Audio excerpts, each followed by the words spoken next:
Well, today we're in Revelation chapter 14, and it's a picture here of the triumph of the Lamb. The Lamb is on Mount Zion, 144,000 who represent here the complete company of God's people. They are with him and they are worshipping.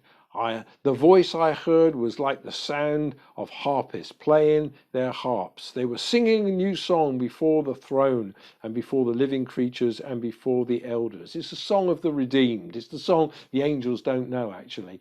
It's the song of those who've been blood bought, blood washed, and are made clean to enter into the Holy of Holies through the grace of the Lord Jesus.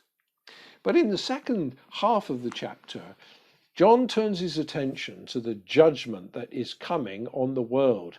Three angels bring out different aspects of the judgment. The gospel is proclaimed, an eternal gospel. It's proclaimed to all who dwell on earth, to every nation, tribe, and language. Fear God and give him glory, for the hour of judgment has come. Secondly, John turns his attention to the destruction of society, organized against God, depicted in terms of Babylon. He's going to elaborate on that in a later chapter, and we'll look at that then. But the third aspect is a destruction of everything that the beast stood for. Organized religion, organized society, but turning away from God with no heart of worship. Here we've got a picture of wine in a wine press, grapes of wrath trampled out. In the history of the world, many are going to lay down their lives for the faith of the Lord Jesus Christ. While these judgments are issued on earth, Christians die, getting caught up in the conflict. In verse 12 of chapter 14, here is a call for endurance of the saints, those who keep the commands of God and their faith in Jesus. That's what this book is designed to do. It's designed to help the faithful endure.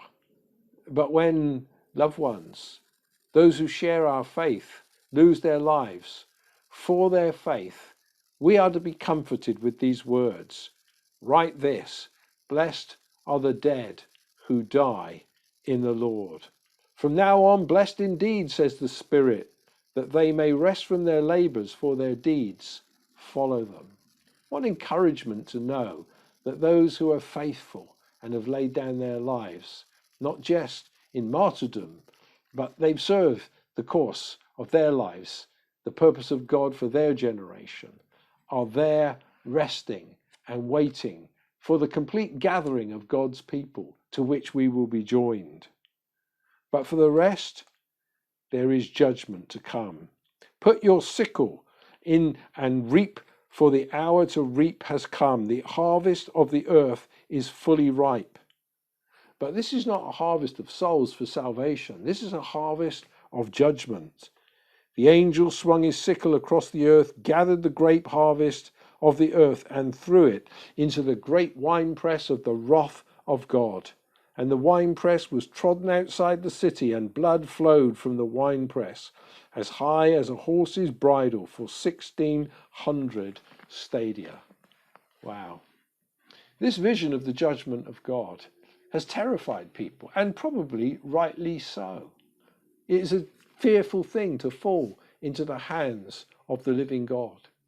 While the faithful persevere and feel at times marginalized or experience the ultimate cost of their faith, the world is storing up judgment.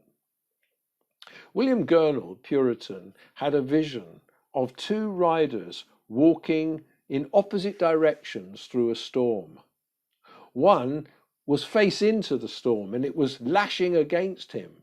The other one didn't feel it so much because his back was facing the storm. The thing was that the rider going through the storm soon emerged on the other side, whereas the one whose direction was with the storm was going right into the heart of it. Christians and unbelievers pass through the world heading in opposite directions.